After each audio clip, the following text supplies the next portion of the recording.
अस्सलाम वालेकुम। कैसे हैं आप लोग? उम्मीद है सब खैरियत से होंगे। आज का हमारा टॉपिक है टाइप टूल, मतलब टेक्स्ट किस तरीके से लिखा जाता है। इतने सारे एडोबी इलस्ट्रेटर के टूल्स में से टाइप टूल ही आज हम क्यों सीखेंगे? क्योंकि कोई भी डिज़ाइन फिनिश करने के लिए या कोई भी डिज़ाइन मुकम्मल करने के लिए मोस्टली उसके अंदर टेक्स्ट की ज़रूरत पड़ती है, टेक्स्ट की सेटिंग की ज़रूरत पड़ती है, तभी जाके हम कोई फिनिश डिज़ाइन बना सकते हैं। तो इस चैनल पे ट्रेनिंग का मकसद ये है कि हम सिर्फ एडोबी इलस्ट्रेटर के टूल्स नहीं सीख रहे। हमारा मकसद ये है कि हम एडोबी इलस्ट्रेटर के टूल्स सीखने के साथ साथ कोई फिनिश डिज़ाइन भी साथ साथ बना सकें, और उसके बाद हम उनको उन फिनिश डिज़ाइन को, या अगर हम कोई भी डिज़ाइन बनाने के काबिल हो जाते हैं तो उनको फ्रीलांसिंग के थ्रू ऑनलाइन प्लेटफॉर्म्स पे बेचने के काबिल भी हो सकें। So that is the reason आज हम टाइप टूल पढ़ेंगे, और उसके बाद नेक्स्ट लेक्चर्स में हम 2 से 3 चीज़ें ऐसी पढ़ेंगे जो कि अब तक के टूल्स यूज़ करके हम फिनिश डिज़ाइन बना सकते हैं, और देन फिर हम फ्रीलांसिंग के लेक्चर स्टार्ट करेंगे ताकि वो सब जो फिनिश डिज़ाइन आप बनाने के काबिल हो चुके हैं उनको आप ऑनलाइन बेच के पैसे कमा सकें। तो आइए स्टार्ट करते हैं टाइप टूल। आपके साथ मेरी स्क्रीन शेयर हो चुकी है। अब देखिए, टूल बार के अंदर हमारे पास जो फोर्थ टूल है उसको हम कहते हैं टाइप टूल। ये देखें, टी लिखा हुआ है और नीचे लिखा हुआ भी आ गया टाइप टूल। हम इसको सिलेक्ट करते हैं। अब देखिए, मेरे माउस के साथ टाइपिंग मोड वाला आइकन आ रहा है, राइट। ये टाइपिंग मोड वाला जो आइकन है, यहाँ जब हम क्लिक करेंगे तो ये देखिए यहाँ पे एक सैम्पल टेक्स्ट लिखा हुआ आ गया है, lorem Epson. Lorem Epson actually ये सैम्पल टेक्स्ट होता है जो कि आपको दिखाता है कि आपका टेक्स्ट इस तरीके से लिखा हुआ आएगा। अगर आपके पास कोई पुराना वर्जन है एडोबी इलस्ट्रेटर का और आपके पास ये लिखा हुआ नहीं आ रहा तो आपने परेशान फिर भी नहीं होना। अच्छा जी, अब यहाँ पे देखिए, जब ये सारा सिलेक्टेड है तो आप यहाँ पे कोई भी अपना टेक्स्ट लिख सकते हैं। फॉर एग्जांपल मैं यहाँ लिखना चाहता हूँ, skills are better than strength. ये देखिए, मैंने ये टेक्स्ट लिखा, लेकिन इस टेक्स्ट के एंड में आप ये देखिए एक चीज़ ब्लिंक कर रही है। ये हमें बता रहा है कि अगर आपने आगे टेक्स्ट लिखना है तो लिख सकते हैं, लेकिन अगर मेरी ये लाइन जैसे मुकम्मल हो चुकी है तो मैं इसको अब ख़त्म करना चाहता हूँ। वापस मैं सिलेक्शन टूल पे आऊँगा। सिलेक्शन टूल पे आया तो अब ये देखिए मेरे पास वो टाइपिंग मोड ख़त्म हो गया है और मेरे पास ट्रांसफॉर्मेशन कंट्रोल्स आ गए हैं, ठीक है। और यहाँ से अब मैं इस टेक्स्ट को अपने को ज़रा सेंटर कर लेता हूँ। ये देखिए, उठा के मैं इधर लेके आ गया। अभी जो ट्रांसफॉर्मेशन कंट्रोल्स हैं, आप इनके थ्रू अपने टेक्स्ट को के साइज़ को इंक्रीज़ भी कर सकते हैं और डिक्रीज़ भी कर सकते हैं। फॉर एग्जांपल, यहाँ से आप पकड़ लें लेफ़्ट साइड से या राइट साइड से, कहीं से भी आप टेक्स्ट को पकड़ के इंक्रीज़ कर सकते हैं साइज़ को या डिक्रीज़ कर सकते हैं। लेकिन आपको अगर पिछला सबक याद हो तो उसमें हमने पढ़ा था किसी भी चीज़ की के साइज़ को अगर आपने इंक्रीज़ या डिक्रीज़ करना है तो हमेशा शिफ्ट प्रेस करके आप उसके साइज़ को इंक्रीज़ या डिक्रीज़ करेंगे, क्योंकि अगर आप शिफ्ट प्रेस नहीं करेंगे तो ये देखें, ये टेक्स्ट आपका स्ट्रेच्ड हो रहा है। ये देखिए, अपनी पोजीशन से बाहर आ गया। आप कर सकते हैं लेकिन करना नहीं है प्लीज़। तो आप क्या करेंगे, हम शिफ्ट प्रेस करके फिर आप इसके साइज़ को बढ़ा सकते हैं। अब देखिए, अब ये इसका साइज़ बड़ा हो रहा है तो बिल्कुल ये सारी डायमेंशंस के साथ इक्वल है, राइट।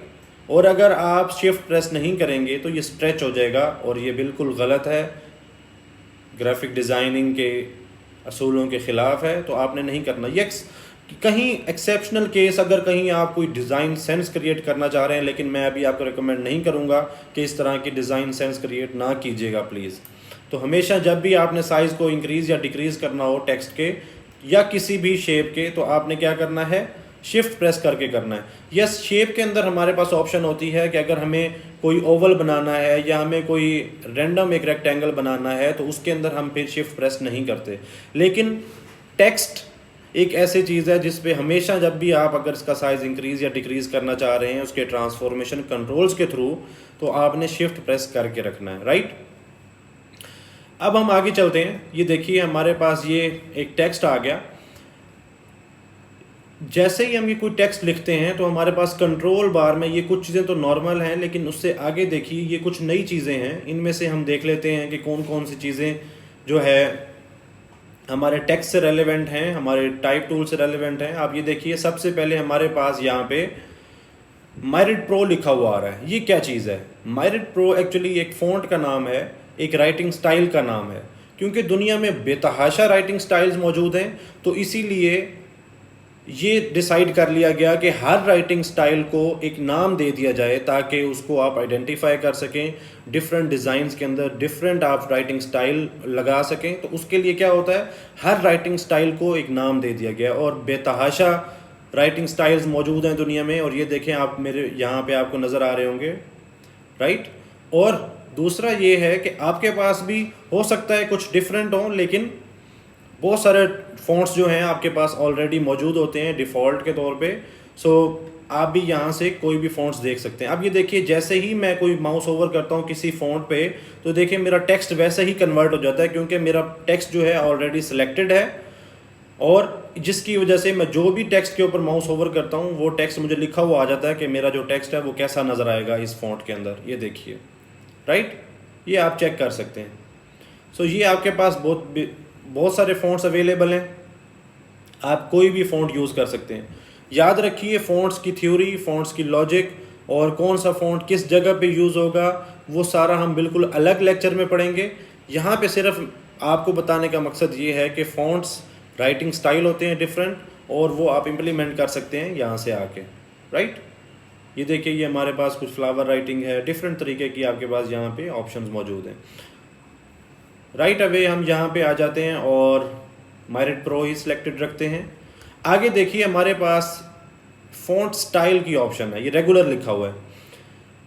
ये क्या चीज़ है? ये एक्चुअली कोई भी फ़ॉन्ट जब आप सिलेक्ट करते हैं तो उसके अंदर आपको फ़ॉन्ट स्टाइल देता है। फ़ॉन्ट स्टाइल क्या होता है, मैं आपको एक सिंपल सी एग्जांपल देता हूँ। जैसे कोई भी फैमिली होती है तो उसके अंदर कोई जो बंदा है वो फैट होता है, मोटा होता है, कोई दुबला पतला सा होता है, किसी का कद छोटा होता है, किसी का कद लंबा होता है। सो ये एक ही फैमिली का इस तरह के लोग हिस्सा होते हैं। लेकिन इसी तरह फ़ॉन्ट्स के अंदर भी जब आप एक फ़ॉन्ट फैमिली सेलेक्ट कर लेते हैं तो उसके बाद आपके पास फ़ॉन्ट स्टाइल आता है कि आपको ये फ़ॉन्ट बोल्ड चाहिए, मतलब मोटा चाहिए, या ये जो फ़ॉन्ट है ये आपको थिन चाहिए या रेगुलर स्टाइल में चाहिए। तो ये देखिए यहाँ पे हम आते हैं, ये देखिए हमारे पास यहाँ पे बेतहाशा फ़ॉन्ट फैमिली के इनके मेंबर्स हैं, ठीक है। हम यहाँ से कोई भी इनका फैमिली का मेंबर जो है वो सिलेक्ट कर सकते हैं, फ़ॉन्ट स्टाइल सेलेक्ट कर सकते हैं एक्चुअली। तो अब ये देखिए ये रेगुलर स्टाइल है, ये बोल्ड कॉन्डेंस्ड इटैलिक है, ये बोल्ड कॉन्डेंस्ड है। कॉन्डेंस्ड क्या होता है, बिल्कुल जो है वो स्ट्रेट स्टाइल में होता है और बिल्कुल साथ जुड़े हुए आपके जो है वो अल्फ़ाबेट्स होते हैं। ये देखिए बिल्कुल सीधा स्टाइल में है और एक दूसरे के साथ बिल्कुल करीब आ चुके हैं। और अगर हम रेगुलर पे आते हैं, ये देखेंगे बीच में गैप बढ़ गया है और थोड़ा सा बेटर स्टाइल में आ गया। इटैलिक क्या होता है, थोड़ा सा आपका टिल्ट होता है स्टाइल, टेक्स्ट का जो स्टाइल होता है वो टिल्ट हुआ होता है, मतलब किसी साइड पे, एक साइड पे झुका हुआ होता है, राइट साइड पे। अब सेमी बोल्ड है, बोल्ड किसको कहते हैं, थिक फॉर्म को, फैट फॉर्म को। तो अगर हमें थोड़ा सा फैट चाहिए या बोल्ड स्टाइल चाहिए तो सेमी बोल्ड लगा लेंगे, और अगर हमें फुल बोल्ड चाहिए, मतलब कोई इस तरह का टेक्स्ट चाहिए, ये देखें हम बोल्ड फ़ॉन्ट लगा लेते हैं तो ये स्टाइल आ गया। लेकिन इसका राइटिंग का स्टाइल मायरिड प्रो का ही रहेगा, मतलब ये फैमिली मायरिड प्रो है, फ़ॉन्ट फैमिली, और स्टाइल जो है हमने बोल्ड लगा लिया, राइट। आगे देखिए ये हमारे पास फ़ॉन्ट साइज़ की ऑप्शन है। फ़ॉन्ट साइज़ की ऑप्शन क्या होती है, ये जो भी मैं आपको बता रहा था कि ट्रांसफॉर्मेशन अगर आप खुद से करना चाहते हैं तो आप शिफ्ट प्रेस करके कर लें। अदरवाइज़ यहाँ पे आपके पास साइज़ मौजूद होता है किसी भी फ़ॉन्ट को, उसके साइज़ को सेट करने के लिए। फॉर एग्जांपल आप यहाँ पे ये देखें किसी भी फ़ॉन्ट साइज़ पे सिलेक्ट कर लें, फॉर एग्जांपल मैं 48 कर लेता हूँ, तो ये खुद ही अपने फ़ॉन्ट के साइज़ को सेट कर लेगा, जिसमें आपको शिफ्ट प्रेस करने की ज़रूरत नहीं होती। आप सिर्फ फ़ॉन्ट साइज़ सेलेक्ट करें और ये देखिए आपका 48 पॉइंट का जो है वो साइज़ लग गया है फ़ॉन्ट का, राइट। तो यहाँ से भी आप टेक्स्ट का साइज़ जो है वो सेट कर सकते हैं। सो ये हमारे पास टेक्स्ट की ऑप्शंस थी। अब हम देखते हैं साथ ही अगर हमें कुछ मल्टीपल लाइंस लिखनी है, कोई पैराग्राफ लिखना है, या कोई हम फ्लायर बना रहे हैं या कोई ऐसी चीज़ बना रहे हैं जिसमें हमें पैराग्राफ फॉर्म में कोई टेक्स्ट लिखना है, तो वो कैसे लिखेंगे। ये देखिए मैं इसको ज़रा ख़त्म करता हूँ और दोबारा हम टाइप टूल में आते हैं। टाइप टूल में आ गए, अब हमें कोई पैराग्राफ लिखना है फॉर एग्जांपल। तो एक तो तरीका हमारे पास ये है कि आप यहाँ पे सादा सिंपल क्लिक करें और यहाँ पे लिखते जाएं, ये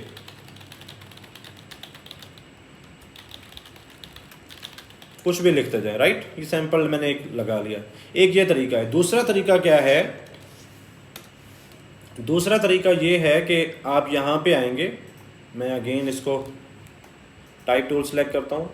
अब यहाँ से ये देखिए मैंने माउस का क्लिक प्रेस किया और ये देखें मैं इसको ड्रैग करके लेके आ रहा हूँ और मुझे इतनी जगह पे अपना टेक्स्ट चाहिए, राइट। तो मैंने यहाँ तक ड्रैग करके अपने माउस को जब छोड़ा तो ये देखें मेरे पास एक सैम्पल टेक्स्ट लिखा हुआ आ गया, जो कि मुझे दिखा रहा है इस वक्त कि अगर मैं कोई भी पैराग्राफ इस स्पेस में लिखूँगा तो उसकी ये सेटिंग होगी। ये सैम्पल टेक्स्ट है लॉरम इप्सम वाला। ये आप अगर आपके पास ना आ रहा हो और आपको ये सैम्पल टेक्स्ट चाहिए हो तो आपके एक वेबसाइट है आई इप्सम के नाम से, ये देखें आई इप्सम लिखा हुआ है। ये आप अगर ये वेबसाइट सर्च कर लें गूगल पे तो आपको ये मिल जाएगी, वहाँ से आप ये अपना जो है सैम्पल टेक्स्ट उठा सकते हैं। बल्कि मैं आपको भी दिखा भी दूंगा कि कौन सी वेबसाइट से आप ले सकते हैं। तो बहरहाल अब ये देखिए ये हमारे पास यहाँ पे एक सैम्पल टेक्स्ट आ गया। इस सैम्पल टेक्स्ट ये हमें शो करवा रहा है कि आपका जो भी आप यहाँ पे टेक्स्ट लिखेंगे वो इस सेटिंग में आएगा। ठीक है, ओके हो गया। अब हम आगे चलते हैं, कुछ पैराग्राफ की सेटिंग्स देखते हैं। और सबसे पहले ये हमारे पास एक करैक्टर पैनल है, यहाँ से आपको नज़र आ रहा होगा। अगर हम इस पर क्लिक करते हैं, ये पहले पढ़ लेते हैं। इसके अंदर देखिए सबसे पहले अगेन वही फ़ॉन्ट है, आप फ़ॉन्ट यहाँ से भी चेंज कर सकते हैं। तो ये फेस पे उसने दिया हुआ है, हम वहाँ से चेंज करते हैं। ये फ़ॉन्ट स्टाइल है, ओके। ये फ़ॉन्ट साइज़ है, ये भी हमें पता चल गया। ये हमारे पास एक ऑप्शन है, ये देखिए सेट द लीडिंग। ठीक है, ये क्या चीज़ है, ये बड़ी ज़बरदस्त चीज़ है। ये बताता है कि आपने दो लाइंस के दरमियान का जो गैप है उसको अगर सेट करना है, उसको इंक्रीज़ करना है या डिक्रीज़ करना है, तो आप यहाँ से कर सकते हैं। अब ये देखिए मेरा पूरा पैराग्राफ सिलेक्टेड है और उसके बाद अब कोई भी आपने यहाँ से ऑप्शन अगर सेट करनी है तो याद रखिए पहले आपको अपना वो पैराग्राफ या वो टेक्स्ट सेलेक्ट करके रखना होगा।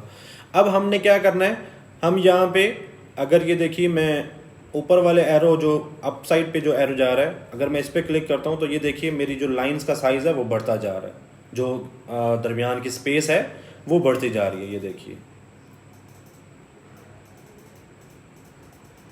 मैं डाउन कर रहा हूँ तो ये देखिए वो साथ जोड़ते जा रहे हैं, ये देखिए बिल्कुल। तो ये यहाँ से आप लाइन की जो स्पेसिंग है वो कम या ज़्यादा कर सकते हैं, लेकिन आपने ज़्यादा इसको मतलब छेड़ना नहीं है। यस, अगर कभी ज़रूरत हो बहुत ज़्यादा तो आप इसकी लाइन स्पेसिंग सेट कर सकते हैं, अदरवाइज़ डिफ़ॉल्ट पे रखेंगे तो ज़्यादा बेहतर है। आगे चलते हैं, हमारे पास दूसरी ऑप्शन है, वो ये है कि ये हमारे पास VA लिखा हुआ है। ये क्या है, set the tracking for the selected characters.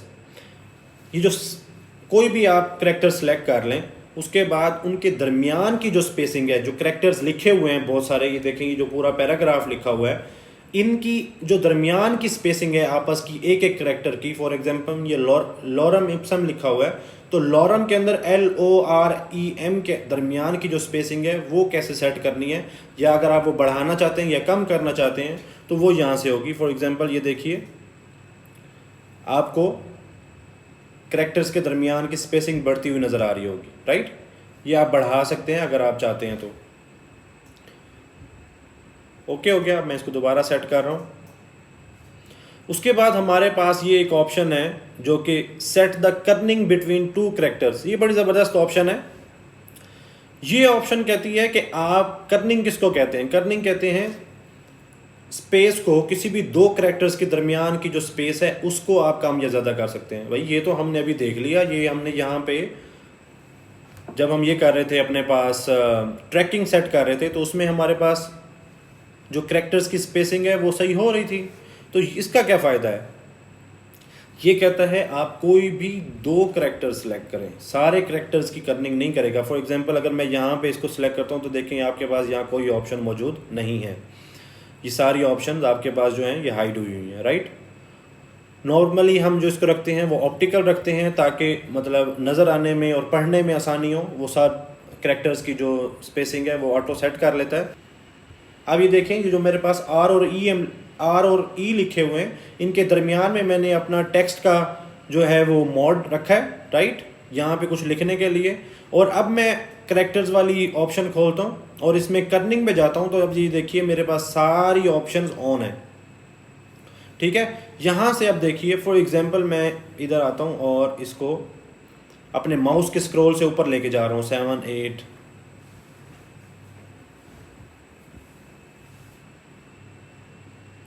अगर आपको नज़र आ रहा हो तो ये देखिए ई आपका जो है वो आगे जा रहा है, लेकिन सिर्फ आर और ई के दरमियान की जो स्पेसिंग है सिर्फ वो बढ़ रही है, बाकी सारे करेक्टर्स वैसे के वैसे खड़े हैं। तो अगर आपने पूरे पैराग्राफ या पूरा सेट ऑफ टेक्स्ट के दरमियान की स्पेसिंग सेट करनी हो तो आप ट्रैकिंग से सेट करेंगे, और अगर आपने किसी 2 करेक्टर्स के दरमियान की स्पेसिंग को सेट करना है तो आप कर्निंग से कर सकते हैं। और उसमें ये होगा कि आपने सिर्फ उनके दरमियान में लाके अपना टाइपिंग टूल सेलेक्ट करना है और उनके दरमियान में लाके एक दफ़ा क्लिक करना है। उसके बाद ये देखिए आप टाइपिंग मोड में रहेंगे, करेक्टर्स में जाके कर्निंग वाली ऑप्शन पे क्लिक करेंगे यहाँ पे, और इधर आके आप अपने माउस के स्क्रॉल से भी इसकी ये गैप को बढ़ा सकते हैं, या अगर आप यहाँ पे आके ये देखें मैं 100 करता हूँ तो ये स्पेस उसने ऑलरेडी 100 तक बढ़ा दिया। तो ये सिर्फ 2 करेक्टर्स के दरमियान की स्पेसिंग को बढ़ा देता है। आगे चलते हैं, आगे हमारे पास ऑप्शन है जी, इसको थोड़ा सा हम सेट कर लेते हैं, करेक्टर्स में जाते हैं। अगली ऑप्शन हमारे पास ये है कि आप अपने टेक्स्ट की जो है वर्टिकल स्टाइल में उसका साइज़ बढ़ाना चाहते हैं। फॉर एग्जांपल आप उसको स्ट्रेच करना चाहते हैं ऊपर वाली साइड पे, तो ये ऑप्शन आपके पास मौजूद है। आप इस सारे टेक्स्ट को सिलेक्ट कीजिए और उसके बाद जब आप यहाँ पे क्लिक करके माउस के स्क्रॉल से ऊपर लेके जाएंगे तो ये देखिए आपका टेक्स्ट जो है वो वर्टिकल स्टाइल में स्ट्रेच हो रहा है, ऊपर वाली साइड पे खींचा चला जा रहा है, ये देखिए, राइट। लेकिन ये कोई अच्छी चीज़ नहीं है। अगेन टेक्स्ट स्ट्रेच होगा तो समझ नहीं आएगी कि क्या लिखा हुआ है और वो अपनी शेप से डी शेप हो जाएगा। रिकमेंडेड नहीं है, बताना ज़रूरी इसलिए है कि कहीं अगर आपको एक्सेप्शनल केस में ज़रूरत पड़े तो आपको पता हो कि यहाँ से ये वर्टिकल स्टाइल इसका में आप इसको स्ट्रेच कर सकते हैं। आगे चलते हैं, ये हमारे पास है हॉरिजॉन्टल स्टाइल। हॉरिजॉन्टल स्केल आप इसको बढ़ा सकते हैं, मतलब इस तरीके से जो आपके जो करेक्टर्स हैं वो हॉरिजॉन्टल स्टाइल में स्ट्रेच होते जाएंगे। फॉर एग्जांपल मैं इसको यहाँ पे आके क्लिक करता हूँ और माउस के स्क्रॉल से ये देखिए इसको बढ़ाता हूँ तो ये हॉरिजॉन्टल स्टाइल में खींचे चले जा रहे हैं। अब ये नॉर्मल नहीं है, मैं इनको जैसे ही नॉर्मल करता हूँ 100% पे तो आप देखिएगा, आप यहाँ 100% लिखें, एंटर प्रेस करें, आप देखिए वो अपनी जगह पे आ गए, राइट। तो ये भी रिकमेंडेड नहीं है, बट आपको पता होना ज़रूरी है। आगे चलते हैं, ये देखिए हमारे पास यहाँ करेक्टर के अंदर जो अगली ऑप्शन है वो है set the base line shift. मतलब आप किसी भी टेक्स्ट को, अगर कोई भी टेक्स्ट है या कोई वर्ड है उसको आप अपनी बेस लाइन से ऊपर या नीचे करना चाहते हैं तो वो आप कर सकते हैं। फॉर एग्जांपल इसी पैराग्राफ में अगर हम देखते हैं, मैं इसको थोड़ा सा शिफ्ट करता हूँ नीचे, ये देखिए, और यहाँ पे जो हमारे पास लॉरम लिखा हुआ है पहला लफ्ज़, मैं इसको सिलेक्ट करता हूँ और करेक्टर में आके ये जो हमारे पास बेस लाइन शिफ्ट है यहाँ पे आके मैं इसको ज़रा बढ़ाता हूँ तो ये देखिए मेरा जो टेक्स्ट है ये ऊपर वाली साइड पे जा रहा है, बेस लाइन से ऊपर जा रहा है, राइट। और अगर आप नीचे लेके जाना चाहते हैं इसको अपनी बेस लाइन से तो ये देखिए उसको आप नीचे लेके जा सकते हैं। सो ये आप सेट कर सकते हैं उसको, अगर अपनी मर्ज़ी से आप ये चाहते हैं कि जो पहला लफ्ज़ है वो थोड़ा सा बेस लाइन से ऊपर वाली साइड पे हो तो यस आप इसको माउस के स्क्रॉल से मैं इसको बढ़ा रहा हूँ और ये इजी होता है ज़रा, या आप यहाँ से एरो से भी कर सकते हैं, ये देखिए। तो आप बेस लाइन से ऊपर या इसको डाउन साइड पे कर सकते हैं। आगे चलते हैं, अब हम एक लाइन लिखते हैं,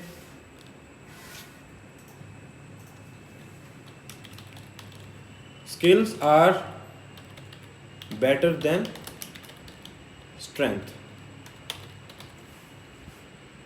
ये हमारे पास टेक्स्ट आ गया, राइट। इसका साइज़ थोड़ा सा मैं शिफ्ट प्रेस करके इंक्रीज़ कर लेता हूँ। ये देखिए जैसे मैं साइज़ यहाँ पे इंक्रीज़ किया तो यहाँ पे ये जो फ़ॉन्ट का साइज़ है ये भी ऑटोमेटिकली इंक्रीज़ हो जाता है। अब देखिए करैक्टर में जाते हैं, इसको थोड़ा सा मैं नीचे रख लेता हूँ ताकि आपको नज़र आए। करैक्टर, अगली ऑप्शन हमारे पास है करैक्टर्स को रोटेट करने की, राइट। अगेन इन सब ऑप्शंस की ज़रूरत नहीं हो पड़ती हर वक्त, लेकिन आपको पता होना ज़रूरी है कि कौन सी ऑप्शन क्या काम करती है। फॉर एग्जांपल हम यहाँ पे आते हैं और मैं इसकी ये देखिए डिग्रीज को चेंज करता हूँ, तो ये देखें आपके लेटर्स को वो जो है वो टिल्ट करता जा रहा है। 23 डिग्री पे कर दिया, ये 25 डिग्री पे कर दिया है, 45 डिग्री तक अगर हम लेके जाना चाहते हैं इसको, तो ये देखिए 45 डिग्री तक आपने अपने करैक्टर्स को आप टिल्ट कर सकते हैं, आप रोटेट कर सकते हैं। और अगर आपने राइट साइड पे रोटेट करना है तो आप -45 कर दें, इसकी बिल्कुल उसकी उलट साइड पे हो जाएगा। ये 45 लिखा हुआ है, यहाँ पे माइनस लिखता हूँ न्यूमेरिकल कीपैड से, ये देखिए, और इसको एंटर करता हूँ तो ये बिल्कुल राइट साइड पे उसने उसको शिफ्ट कर दिया। तो आप रोटेट कर सकते हैं, लेकिन अगेन करने की ज़रूरत नहीं है, बहुत कम इन चीज़ों की ज़रूरत पड़ती है, बट स्टिल आप लोगों को पता होना ज़रूरी है। आगे चलते हैं जी, इनको सीधा करते हैं पहले करैक्टर्स को अपनों को। चलें जी, आगे करैक्टर्स में हमारे पास कौन कौन सी ऑप्शन मौजूद है। अगली ऑप्शन है, ये कुछ हमारे पास स्ट्रेट फॉरवर्ड ऑप्शंस मौजूद हैं। वो ये है कि आपने बेतहाशा एक टेक्स्ट लिख लिया है, कोई फ्लायर है, कोई ऐसे लिख लिया है, आपने कोई बहुत सारा टेक्स्ट लिख लिया है, बाद में आपको याद आया कि यार मुझे ये तो कैप्स में लिखना था, कैपिटल लेटर्स में लिखना था। तो कोई मसला नहीं है, आप सारे टेक्स्ट को सिलेक्ट करें और उसको जैसे ही ऑल कैप्स करेंगे तो जो आपके वर्ड्स लिखे हुए होंगे वो सारे के सारे कैपिटल लेटर्स में कन्वर्ट हो जाएंगे। ये देखिए आसान ऑप्शन है। अगर आपने कोई पैराग्राफ भी लिखा हुआ है, फॉर एग्जांपल मैं यहाँ कोई पैराग्राफ लिखता हूँ, ये हमारे पास सैम्पल टेक्स्ट आ जाएगा। ये देखिए ये सारे कैपिटल लेटर में क्यों है, क्योंकि इस वक्त हमारे पास ऑप्शन कैप्स लॉक वाली ऑन है। अगर मैं इसको ऑफ करता हूँ ये सारे नॉर्मल में आ गए। अब आप ये चाहते हैं कि यार मैं इसको कैपिटल लेटर में कन्वर्ट करना चाहता हूँ, तो ऑल कैप्स कर दें सेलेक्ट करके, ये देखिए सारा ऑल कैप्स हो गया। उसके बाद अगली ऑप्शन ये है कि स्मॉल कैप्स में होंगे कैपिटल लेटर में, लेकिन स्मॉल साइज होगा। पहला जो वर्ड है उसका साइज बड़ा होगा और बाकियों का साइज छोटा होगा। तो देखते हैं, ये मैं अगर सेकंड ऑप्शन क्लिक करता हूँ तो ये देखिए सारे जितने भी हमारे पास लेटर्स थे वो कैपिटल लेटर में है, लेकिन हर लाइन का पहला लफ्ज़ बड़ा है। ये लॉरम इप्सम का एल, यहाँ से ये देखिए, ये डी देखिए, ये यू देखिए, ये हमारे पास बड़े लेटर्स हैं, बाकी सारे हैं कैपिटल लेटर में लेकिन उनका साइज़ जो है वो स्मॉल है। अच्छा जी, आगे देखते हैं। ये हमारे पास सुपरस्क्रिप्ट है। अगर आपने कोई इक्वेशन लिख रहे हैं या कोई इस तरह की चीज़ है जो कि आपने कोई फार्मूलाज लिख रहे हैं तो वहाँ पे ये काम आता है। सुपरस्क्रिप्ट लगाना है तो ये लगा सकते हैं। मैं एक लाइन लिख के आपको दिखा देता हूँ लगा के। फॉर एग्जांपल हम यहाँ पे आते हैं और अगर हम यहाँ पे कोई भी लफ्ज़ लिख लेते हैं, फॉर एग्जांपल मैंने लिखा 2 और 2, राइट। लेकिन ये जो दूसरा 2 है मैं इसको सुपरस्क्रिप्ट बनाना चाहता हूँ, 2 की पावर 2 जैसे होती है, तो हम इसको क्या कहते हैं 2 रेज़ टू पावर, ये देखिए सुपरस्क्रिप्ट करते हैं। ये देखें यहाँ पे आपके पास ऑप्शन आ जाती है कि आपने सबस्क्रिप्ट करना है या सुपरस्क्रिप्ट करना है। तो ये देखिए मैंने ये सिलेक्ट किया और ओके, ये आपके पास सुपरस्क्रिप्ट लग गया। तो आप कोई भी अगर इक्वेशन लिख रहे हैं या कोई भी अगर आप कोई फार्मूला लिख रहे हैं तो यहाँ करैक्टर की आप जो ऑप्शन है वहाँ से जाके इसको अपने कोई भी पावर्स लगा सकते हैं। आगे देखते हैं। सबस्क्रिप्ट है नीचे वाली साइड पे अगर आप लिखना करना चाहते हैं, फॉर एग्जांपल मैं इसको कर देता हूँ और सिर्फ मैं इसको सिलेक्ट करता हूँ इस करैक्टर को, और यहाँ पे आके हम इसको सबस्क्रिप्ट कर देते हैं। ये देखिए वो पूछ रहा है कौन सी ऑप्शन आपने लगानी है, तो हम सबस्क्रिप्ट लगा देते हैं। ये देखें सबस्क्रिप्ट लग चुका, राइट। तो इस तरीके से आप फार्मूलाज के लिए यूज़ कर सकते हैं, राइट हो गया। आगे चलते हैं। अगेन हम यहाँ पे कुछ लिख लेते हैं और इनकी सेटिंग पहले सेट करते हैं। ये हमारे पास जो है बेस लाइन इसकी गलत हुई हुई है, हम इसको 100% करते हैं, 0 पे लेके आ जाते हैं। और जो हमारा फर्स्ट वर्ड है वो भी हमारे पास ये ऑल कैप्स है ना, स्मॉल कैप्स लगा हुआ है, इसको भी ख़त्म करते हैं और ये सबस्क्रिप्ट को भी ख़त्म करते हैं। आगे चलिए, तो हमारे पास ये देखिए अगली जो ऑप्शन है वो है जी अंडरलाइन करने की। अगर आपने किसी टेक्स्ट को अंडरलाइन करना है तो आप कर सकते हैं, बिल्कुल कर सकते हैं। ये देखिए आपके पास ऑप्शन मौजूद है। उसके बाद आपके पास है कि अगर आपने स्ट्राइक थ्रू करना है किसी, अगर आप कोई फीडबैक दे रहे हैं या आप किसी लफ्ज़ को कट करके दिखाना चाहते हैं तो यहाँ पे स्ट्राइक थ्रू की ऑप्शन मौजूद है, आप इसको सिलेक्ट कीजिए। मैं अंडरलाइन को ख़त्म कर रहा हूँ और स्ट्राइक थ्रू हम कर रहे हैं, तो ये देखें आप किसी भी लफ्ज़ के दरमियान में लाइन डाल सकते हैं। तो ये सारी जो है ये करैक्टर्स की जो है वो आपके पास ऑप्शन मौजूद हैं जो जिनको आप यूज़ करके अपने करैक्टर्स की सेटिंग कर सकते हैं। आप ये देखिए एक और ऑप्शन हमारे पास यहाँ करैक्टर्स में मौजूद है, करैक्टर पैनल में, वो देख लेते हैं हम। करैक्टर्स में जाएं, यहाँ एक तो एक लैंग्वेज है, हम इंग्लिश यूएसए की लैंग्वेज यूज़ करते हैं, और दूसरी एक ऑप्शन है एंटी अलाइजिंग मेथड, राइट। ये एक्चुअली ज़्यादा अच्छे तरीके से तो फोटोशॉप में समझाया जा सकता है, लेकिन यहाँ पे सिर्फ इसका कॉन्सेप्ट समझ लें कि जब हम वेक्टर बना रहे होते हैं या कोई भी हम करैक्टर लिख रहे हैं, फॉर एग्जांपल ये हमने करैक्टर लिखा है, तो इस करैक्टर की जो एजेस हैं वो कैसे नज़र आने चाहिए, शार्प नज़र आने चाहिए, क्रिस्प नज़र आने चाहिए या स्ट्रॉन्ग नज़र आने चाहिए। लेकिन एडोबी इलस्ट्रेटर के अंदर जब हम पाथ में काम कर रहे होते हैं या हम कोई वेक्टर बना रहे होते हैं या हम कोई टेक्स्ट भी लिख रहे होते हैं, तो यहाँ पे हमारे पास इसकी इतनी ज़्यादा ज़रूरत नहीं पड़ती। आप सिर्फ इसको शार्प पे रखें और अपना जो है वो टेक्स्ट जो है वो टेक्स्ट की सेटिंग सेट कर सकते हैं आप, राइट। आगे चलते हैं।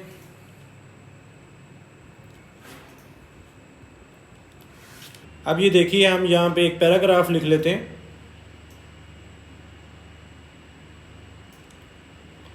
और ये हमने एक सैम्पल टेक्स्ट लिख लिया। यहाँ पे देखें हमारे पास कुछ पैराग्राफ की ऑप्शन मौजूद हैं जो कि लेफ़्ट अलाइनमेंट है, कि अगर आप जो भी टेक्स्ट लिख रहे हैं वो लेफ़्ट अलाइन रहे पैराग्राफ के अंदर, तो वो लेफ़्ट अलाइन ऑलरेडी हमारे पास ऑप्शन सिलेक्टेड है। अगर सेंटर अलाइन करना चाहते हैं तो आप ये कर सकते हैं ऑप्शन। आप ये देखें आपका सारा टेक्स्ट उठ के सेंटर में आ गया, सेंटर अलाइन हो गया। और थर्ड में हमारे पास ऑप्शन है वो ये है कि आप राइट अलाइनमेंट करके उसकी सेटिंग कर सकते हैं। और अगर हम पैराग्राफ के पैनल में चले जाते हैं तो यहाँ पे ज़रा मज़ीद सेटिंग्स मौजूद हैं, जैसा कि आपके पास आगे देखिए ये justify with last line left line है। फॉर एग्जांपल अगर हम इस पर क्लिक करते हैं तो ये देखें आपकी जो लास्ट अलाइनमेंट है, लास्ट लाइन है, उसको वो लेफ़्ट लाइन कर देगा, राइट। अगर आप सेंटर लाइन करना चाहते हैं लास्ट लाइन को, ये देखिए justify with last line line centre, right. ये देखें आपकी जो लास्ट लाइन है सिर्फ वो जस्टिफाई होकर सेंटर में आ जाएगी।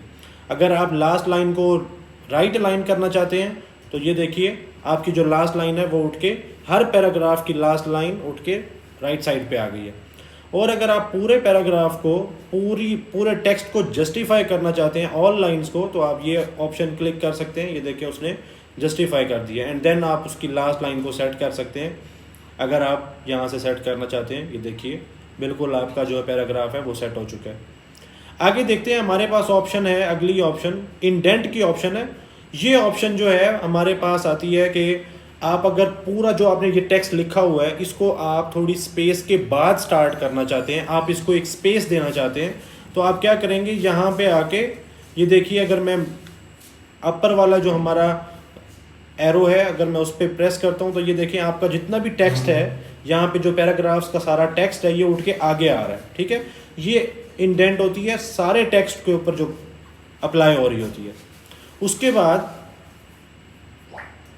हम इसको 0 कर देते हैं वापस और अगली ऑप्शन देखते हैं। अगली ऑप्शन कहते हैं, ये देखिए सेकंड ऑप्शन जो है ये राइट साइड पे इंडेंट आपको दे रही होती है कि आप अगर राइट साइड से अपनी स्पेस फ्री छोड़ना चाहते हैं तो आप क्या करेंगे। ये देखें मैं यहाँ पे आके अगर माउस के स्क्रॉल से अप करता हूँ तो भी आपकी यहाँ पे जो नंबर्स हैं वो चेंज हो जाएंगे। आप देखें आपकी राइट साइड से स्पेस जो है फ्री होना शुरू हो गई है। ये देखिए थर्ड ऑप्शन जो हमारे पास है वो है जी, ये बेहतरीन ऑप्शन है जो थर्ड ऑप्शन है, ये अक्सर यूज़ भी होती है कि आप कोई भी पैराग्राफ स्टार्ट करते हुए उसका जो पहला जो स्टार्ट है उसकी आप इंडेंट स्पेस छोड़ेंगे। फॉर एग्जांपल ये देखिए यहाँ पे हम आते हैं और इधर आके आप इसको जब माउस के स्क्रॉल से ऊपर वाली साइड पे इसको करते हैं तो ये देखें आपके हर पैराग्राफ का जो पहला लफ्ज़ है वो आगे जा रहा है, वो आगे से स्टार्ट हो रहा है, वो थोड़ी स्पेस के बाद स्टार्ट हो रहा है। ये देखें आप 3 पैराग्राफ्स हैं इस वक्त हमारे पास, ये 1, 2 एंड 3।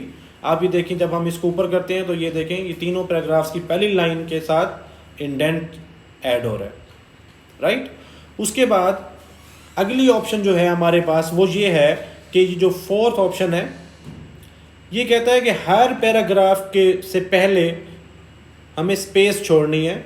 अगर आप ये चाहते हैं कि हर पैराग्राफ से पहले आप कुछ स्पेस छोड़ दें तो आप क्या करेंगे, यहाँ पे आएँ और अगर आप इसके यहाँ पे अमाउंट को बढ़ाते हैं, माउस के स्क्रॉल से बढ़ा लें, तो आप ये देखें जो नीचे वाले पैराग्राफ हैं वो नीचे जाते जा रहे हैं क्योंकि हर पैराग्राफ से पहले आपको स्पेस चाहिए। ये देखें, राइट। और जो आपके पास मैंने 0 कर दिया है, हम वापस आते हैं। जो हमारे पास है 5th ऑप्शन, ये क्या कहता है, ये कहता है कि हर पैराग्राफ के बाद आपको अगर कोई स्पेस चाहिए तो आप ये स्पेस यहाँ से सेट कर सकते हैं। फॉर एग्जांपल मैं यहाँ कहता हूँ कि मुझे 20 पॉइंट्स की स्पेस चाहिए हर पैराग्राफ के बाद। तो ये देखें हर पैराग्राफ के बाद उसने 20 पॉइंट्स की स्पेस देना शुरू कर देनी है। अगर हम इसको बढ़ाना चाहते हैं तो देखें हर पैराग्राफ के बाद उसने स्पेस को बढ़ाना शुरू कर दी, जितना मर्जी आप इसको बढ़ा लें। अब ये देखिए हमारे पास जो लास्ट ऑप्शन है हाइफनेट की। हाइफनेट क्या होता है? हाइफनेट ये होता है कि आपका कोई भी वर्ड जो कि लाइन के लास्ट में आ रहा है और उसका कुछ पार्ट निचली लाइन पे जा रहा है तो वो क्या होगा, अगर आप हाइफनेशन ऑन कर लेंगे तो वो आपके जो वर्ड है उसके साथ एक सिंबल लगा देगा, डैश का सिंबल लगा देगा जिसको हाइफनेशन कहते हैं। वो आपको शो करवा रहा होता है कि इस वर्ड का कुछ हिस्सा जो है वो अगली लाइन में है। फॉर एग्जांपल अगर मैं यहाँ हाइफनेशन ऑन करता हूँ तो आप देखिएगा यहाँ कुछ पैराग्राफ में कुछ बिल्कुल माइनर सी चेंजिंग आएगी, यहाँ लास्ट वर्ड के साथ वो डैश लगा देगा। ये देखें हाइफनेट ऑन करते हैं, ये देखिए NOS के साथ डैश लग गया कि इसका अगला जो पार्ट है इस वर्ड का वो अगली लाइन में। और अगर हम इसको ऑफ कर देते हैं तो ऑटोमेटिकली टेक्स्ट की सेटिंग के मुताबिक वो हमारे इस वर्ड को नीचे ले जाएगा और हाइफनेशन ख़त्म कर देगा। ये देखिए मैं इसको ख़त्म करता हूँ तो ये NOS अगली लाइन में शिफ्ट हो जाएगा। ये है ऑटोमेटिक हाइफनेशन। अगर आप ऑन करना चाहते हैं तो वो खुद ही वर्ड्स को अगली लाइन के साथ मिलाता जाता है। तो ये था आज का टाइप टूल और पैराग्राफ की सेटिंग्स। आई होप आपको टाइप टूल की समझ आ गई होगी। प्रैक्टिस कीजिए, कोई क्वेश्चन हो तो कमेंट्स में ज़रूर पूछिएगा। अगले लेक्चर में हम कुछ कमर्शियल वैल्यू रखने वाले डिज़ाइंस बनाएंगे ताकि जल्द अज जल्द हम फ्रीलांसिंग स्टार्ट कर सकें और कुछ अपने डिज़ाइंस को ऑनलाइन मार्केट में बेच सकें। दुआओं में याद रखिएगा। आपसे मुलाकात होगी अगले लेक्चर में। अल्लाह हाफिज़।